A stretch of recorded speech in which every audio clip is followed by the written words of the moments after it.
মধ্যে কিতাবুন নিকাহ বাবুর রিদাআ, সেখানে লম্বা একটা হাদিস। এই যে আজকে সময় কমের কারণে আমি আপনাদেরকে দেখালাম এই বুখারী শরীফের হাদিস।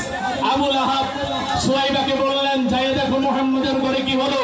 সুয়াইবা এসে বলল, মুহাম্মাদের ঘরে একটা নূরের পুতুল এসেছে।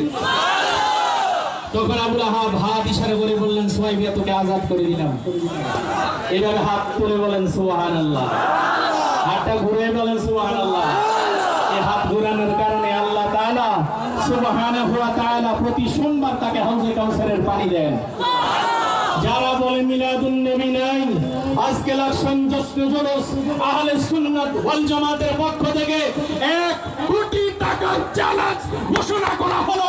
বুকের সাহস থাকে সামনে আসো, কিতাব দিয়ে প্রমাণ হবে নন হাত ঠিক করতে।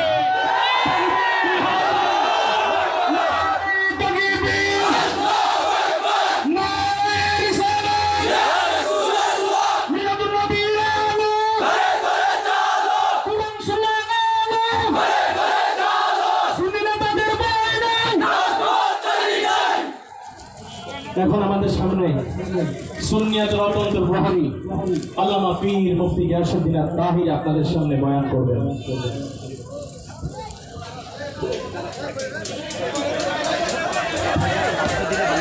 আমাদের তাইরিবে আমরা করে দিচ্ছি, আমাদের অনেকে আছেন তাইরিবে আমরা করে দিচ্ছি। আমাদের বিভিন্ন দরবার বিভিন্ন